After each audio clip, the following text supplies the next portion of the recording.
அன்பர்களே வணக்கம்.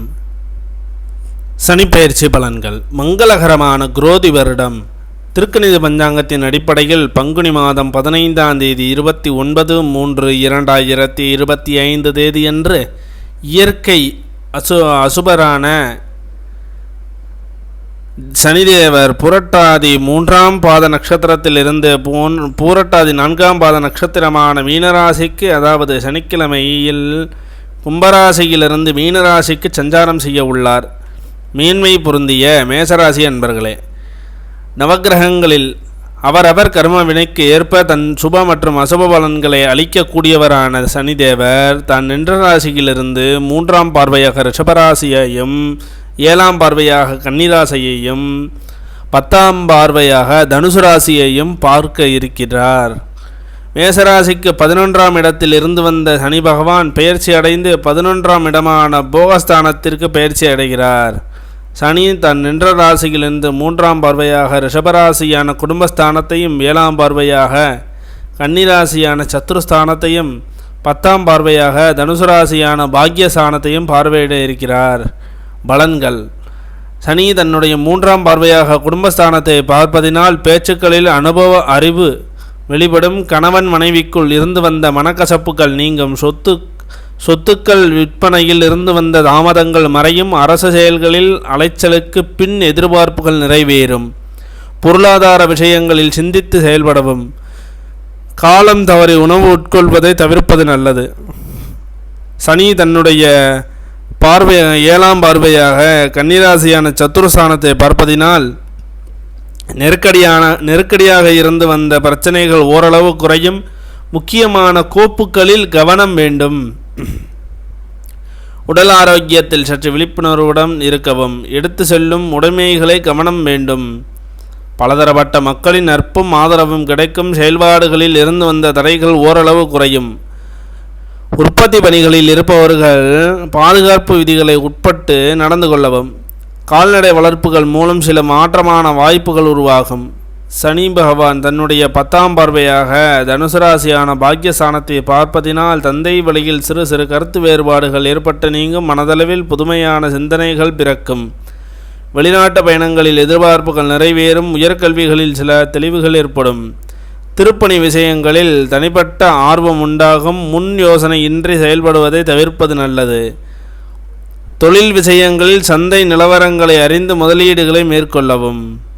சனி பகவான் ராசிக்கு 12ஆம் பாவகத்தில் அமர்ந்திருப்பதால் ராசிக்கு 12ஆம் இடம் என்பது 7.5 சனியின் ஆரம்பமாகும்.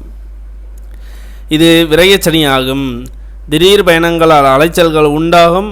மனதிற்கு பிடித்த பொருள்களை வாங்கி மகிழ்வீர்கள்.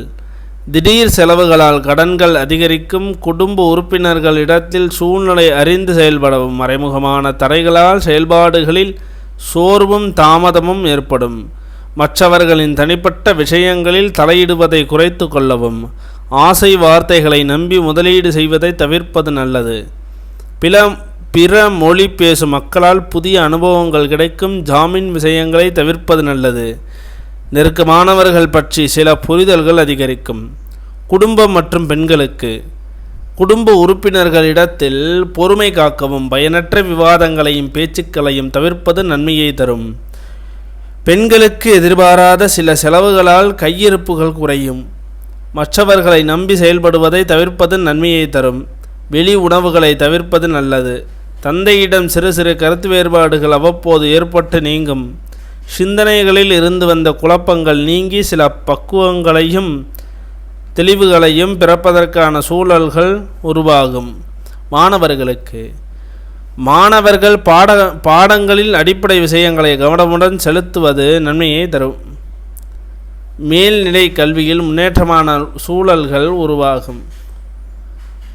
கல்லூரி பாடங்களில் இருந்து வந்த குழப்பங்கள் நீங்கும். நல்ல மதிப்பெண்களை பெறுவதற்கான சூழ்நிலைகள் சாதகமாக அமையும். எனினும் ஆரோக்கிய விஷயத்தில் கவனத்துடன் இருக்க வேண்டும். ஆசிரியர்களிடத்தில் அனுசரித்து நடந்து கொள்ளவும்.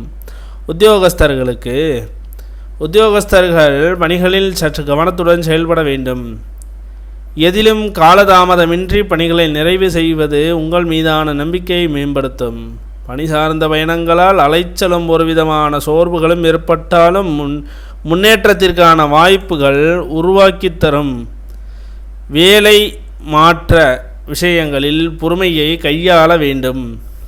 சில இடங்களில் திறமைக்கான மதிப்புகள் கிடைப்பதில் தாமதம் ஏற்படும். தனிப்பட்ட விஷயங்களில் உடன் இருப்பவர்களிடம் பகிர்வதை குறைத்து கொள்ளவும். வியாபாரிகளுக்கு வியாபாரத்தில் சில மாற்றங்கள் செய்வதற்கான சூழல்கள் அமையும். அபிவிருத்தி விஷயங்களில் ஆலோசனை பெற்று முடிவெடுக்கவும். கூட்டாளிகளிடத்தில் இருந்து வந்த வேறுபாடுகள் நீங்கி ஒற்றுமை அதிகரிக்கும். கடன் சார்ந்த உதவிகள் சாதகமாக அமையும். கமிஷன் துறைகளில் இருப்பவர்களுக்கு முன்னேற்றம் ஏற்படும். மருத்துவம் தொடர்பான துறைகளில் ஆதாயம் மேம்படும். நம்பிக்கையான வேலையாட்களின் இடம் அனுசரித்து செல்வது தேவையற்ற விரயங்களை தவிர்க்கலாம். நன்மைகள். மேசராசி அன்பர்களே, இதுவரை சிந்தனைகளை மற்றும் செயல்பாடுகளில் இருந்து வந்த தடமாற்றங்கள் விலகும். பூர்வீக சொத்துக்கள் கிடைப்பதில் இருந்து வந்த தாமதங்கள் விலகும். திருமணமானவர்களுக்கு மகிழ்ச்சியான செய்திகள் கிடைக்கும். கவனம். மேசராசி அன்பர்களே, பேச்சுக்களில் கண்ணியத்தையும் கவனத்தையும் கொள்ள வேண்டும். கடன் சார்ந்த விஷயங்களில் பொறுமையை கையாள வேண்டும். வெளிநாடு வர்த்தக விஷயங்களில் அரசு நிலைப்பாடுகளை அறிந்து செயல்படுவது நல்லது. வழிபாடு. திருவானைக்காவல் சென்ற ஜம்புகேஸ்வரரை வழிபாடு செய்து வர மன அமைதி உண்டாகும். மேலே கூறப்பட்டுள்ள பலன்கள் யாவும் பொது பலன்களை. அவரவர்களின் தசாபுத்திக்கு ஏற்ப பலன்களில் மாற்றங்கள் உண்டாகும்.